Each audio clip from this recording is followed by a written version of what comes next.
दोस्तों बहुत से लोग मुझसे ये पूछते हैं कि समंदर की मरी हुई मछलियाँ बिकती है तो हमारी मरी हुई मछलियाँ क्यों नहीं बिकती है, क्योंकि हम लोग यहाँ पर जो फ़िश फार्मिंग करते हैं चाहे वो तालाब में हो चाहे बायोफ्लॉक में हो, तो हमारी मरी हुई मछलियाँ क्यों नहीं बिकती है।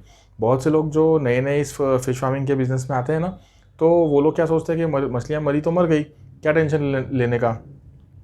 अगर हमारी मछलियाँ मर भी गई तो हम लोग उसको कम रेट में बेच देंगे, टेंशन लेने की ज़रूरत ही नहीं है। बहुत से लोग ऐसा भी सोचते हैं। तो आज मैं आप लोगों को ये बताने वाला हूँ कि समंदर की मरी हुई मछलियों में और हमारी मरी हुई मछलियों में क्या फ़र्क होता है। तो देखते रहिए। मेरा नाम है शुएब शेख और मैं आप सभी का फीड वाले में एक बार फिर से स्वागत करता हूँ।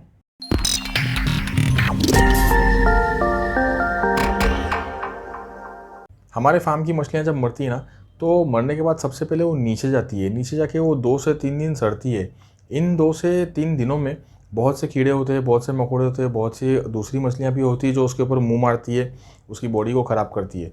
इसके अलावा 2 से 3 दिनों में उसकी बॉडी में, उसके पेट में पानी भर जाता है। पानी भरने की वजह से वो फूक जाती है और वो फूक के ऊपर आती है। जब वो 2 से 3 दिनों के बाद में जब वो फूक के ऊपर आती है ना, तब हम लोगों को पता चलता है कि हमारी मछलियाँ मर गई। जब मछलियाँ मरती है इमीडिएटली सेम डे हम लोगों को पता नहीं चलता। ऐसी जो फूगी हुई मछलियाँ होती है जिसकी बॉडी भी ख़राब हो गई, जिसको इन्फेक्शन है, जिसको बीमारी है, ऐसी मछलियाँ कोई ख़रीदेगा नहीं, कोई खाएगा नहीं। अगर हम उसको बेच के किसी को खिला भी देंगे ना, तो वो अच्छी बात नहीं होती, क्योंकि जो इंसान उसको खाएगा ना, उसको भी प्रॉब्लम हो सकता है। दूसरी तरफ जो समंदर की मछलियाँ होती हैं ना, वो मरी हुई मछलियाँ नहीं होती, वो मारी हुई मछलियाँ होती है। अब मरी हुई और मारी हुई में फ़र्क होता है।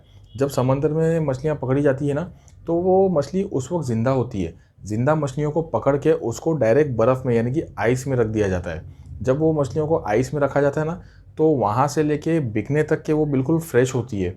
उसकी बॉडी पे कोई निशान नहीं होता, उसकी बॉडी पे कोई इन्फेक्शन नहीं होता, वो ख़राब नहीं होती, वो पानी की वजह से फूकती नहीं है और उसको खाना भी बिल्कुल सेफ़ होता है। इसीलिए वो मछलियाँ बिकती है और हमारी मछलियाँ इसलिए नहीं बिकती क्योंकि वो ख़राब हो जाती है, इन्फेक्टेड होती है, बीमार होती है, उसकी बॉडी फूक जाती है और भी बहुत सारे प्रॉब्लम्स होते हैं जिनकी वजह से उसे कोई खरीदेगा नहीं। अब यहाँ पर बात आती है आईएमसी की। कुछ लोग मुझसे ये भी पूछते हैं कि आईएमसी मरी हुई कैसे बिकती है। तो आईएमसी का जो प्रोसीजर होता है ना, वो भी वैसा ही होता है जैसे कि समंदर की मछलियों का होता है। बहुत से लोग आईएमसी को तालाब में से पकड़ के ना उसको बर्फ़ में डाल देते हैं, आइस में। आइस में रखने के बाद उसका भी सेम टू सेम वैसे ही होता है कि वो जल्दी ख़राब नहीं होती और उन मछलियों को खाना बिल्कुल सेफ़ होता है और दिखने में बिल्कुल फ्रेश होती है। कुछ लोग ये भी सोचते हैं कि मैं बीमार मछली को बेच दूंगा, पर क्या होता है ना कि ट्रेडर्स जो होते हैं ना, वो बीमार मछली को कभी नहीं लेते, क्योंकि उनके लिए भी बहुत रिस्की गेम होता है।